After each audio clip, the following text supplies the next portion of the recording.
Hey friends, welcome back to the channel. I'm Iggy, and I've been covering topics like stocks, finance, CPF, and everything related to growing your wealth right here in Singapore. The investing Iguana is ranked 8th in the 2024 Influential Tigers by Tiger Brokers. We just crossed the 1 million mark for number of reads and 58,000 likes. I produced over 1,000 videos with more than 600,000 watch hours as of August 2025. I also focus on regional and global economic trends. If you're serious about taking your Singaporean investment journey to the next level, you'll want to hear this. Let's start with a common pain point.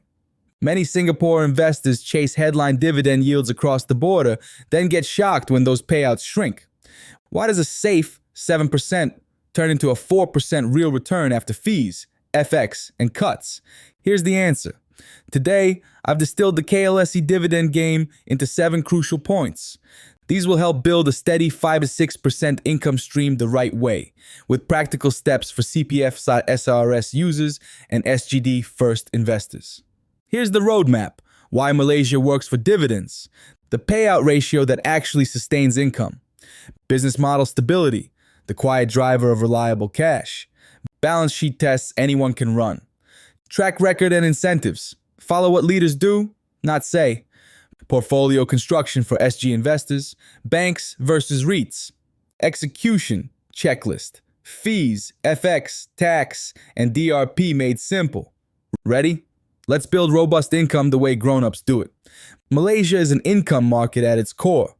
Think banks with conservative regulation, REITs that own essential assets, and utilities focused on cash.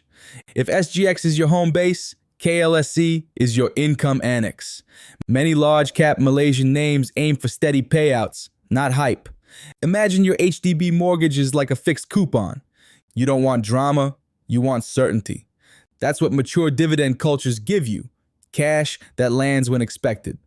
For Singaporeans, this helps smooth expenses, while your CPF, OA, and SA compound in the background. Chasing a 90% payout looks tempting, but it's fragile. The sweet spot is 50-70%. Why? Because companies still need to fund growth, absorb credit costs, and handle surprises. A 6% yield with a 60% payout is stronger than a 7% yield with a 90% payout. Which would you rather hold through a downturn? Think of your family budget. If you spend 90% of your salary monthly, one bad month can sink you. Businesses face the same math. For SRS investors, pick names with 50-70% payout ratios to avoid unpleasant cuts just when you need the income. Dividends come from repeatable cash flows. Banks earn from spread and fees. REITs collect rent. Utilities run on tariffs. These are like your routine bills and pay, predictable and boring. Boring is good for dividends. Contrast that with commodity swings or one-off gains. That's like depending on year-end bonuses to pay your monthly bills. It works until it doesn't. When evaluating KLSE names, ask, is cash flow recurring? Are customers sticky? Do leases have escalations? This tells you if the yield is real. For even more detailed charts, deeper dives into the data, and a full written breakdown of today's topic, make sure to check out our Substack. The link is right there in the description. Cash is king, but buffers are the crown. For banks, strong capital ratios mean dividends can continue even when credit costs rise. For REITs, fixed-rate debt and staggered maturities stabilize distributions when interest rates move. Take a page from how we approach refinancing HDB loans. Timing matters, and fixed versus floating matters. The same concepts apply to REIT debt. If you hate surprises, favor stronger balance sheets and higher interest coverage. Your dividend stream will thank you. Promises don't pay you. Policies do. That's why a long, steady dividend history matters. Companies that kept or raised payouts through tough years are telling you what they value. Look at management incentives. Do they talk up growth but squeeze dividends? Or do they consistently return cash while funding sensible expansion? As Singapore investors, we've seen how disciplined payout cultures, like some local banks, build trust. Seek that same DNA in KLSE. Here's how to structure the income sleeve. Core banks, 40 to 50% of income sleeve. Pair one higher yield name with one conservative anchor and one balanced name. This mixes yield with resilience. Think of it like a hawker center plate.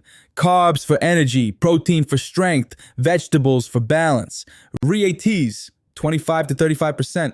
Add retail or industrial REITs for rental cash flows. Industrial offers long leases and visibility. Retail gives you exposure to consumer traffic. Now, your income isn't tied to one engine. Utilities and telcos, 20 to 30% combined. Defensive cash generators.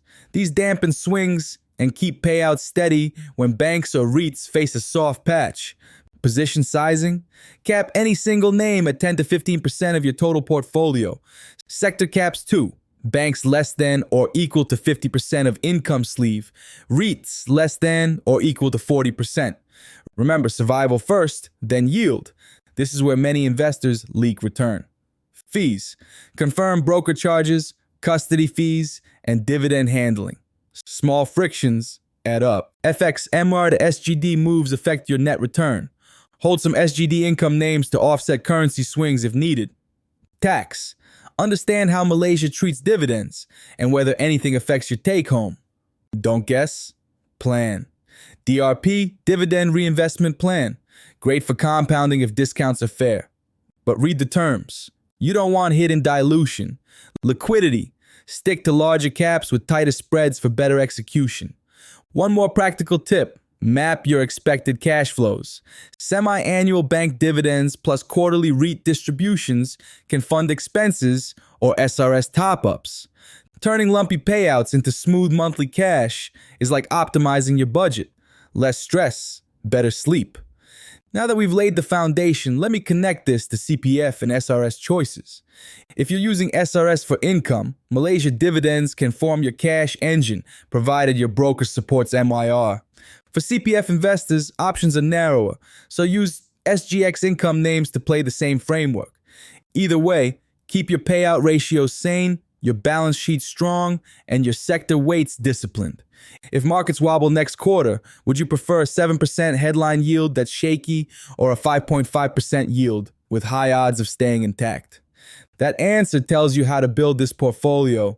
I love dividend strategies that behave like good infrastructure. Quiet, sturdy, and low maintenance. Malaysia fits because the culture, regulation, and business mix skew towards steady cash. For Singaporeans, this is perfect for an SGD-first plan with a MER income boost on the side. Here's my actionable advice. For the core, pick 2 banks and 1 REIT. Keep payout ratios 50 to 70%. Look for dividend history that held up in tough years. Add 1 defensive, utility or telco, for ballast. Size positions so no single stock exceeds 12% of the total portfolio. Review quarterly and rebalance yearly. If payout ratios creep up, trim. If balance sheets weaken, rotate. My unique lens after years of SG-focused analysis, the magic is in execution details. Investors underestimate FX drag, overestimate yield stability, and forget to cap positions. Get these 3 right, and the income engine purrs even when markets stall. Think like a CPF board. Conservative inputs, consistent outcomes. So we've broken down KLSE dividends, and I've given you my personal take on how it applies to your journey here in Singapore. If you found this video helpful and want to seriously level up your investing game, please give it a like, share it with your friends, and subscribe to the Investing Iguana channel so you don't miss our next insights. And for those who want to be truly ahead, our premium members gain exclusive early access to all our videos, often a full week before anyone else sees them. This means you get Iggy's detailed analyses and urgent insights on major market moves directly to your inbox, giving you a significant head start. It's just $3 a month, about the price of a cup of coffee. Think of it as your consistent daily dose of financial fuel for smarter decisions, delivered before the masses. Ready to join the inner circle and get that early edge? Just click the link in the description below to become a premium member today.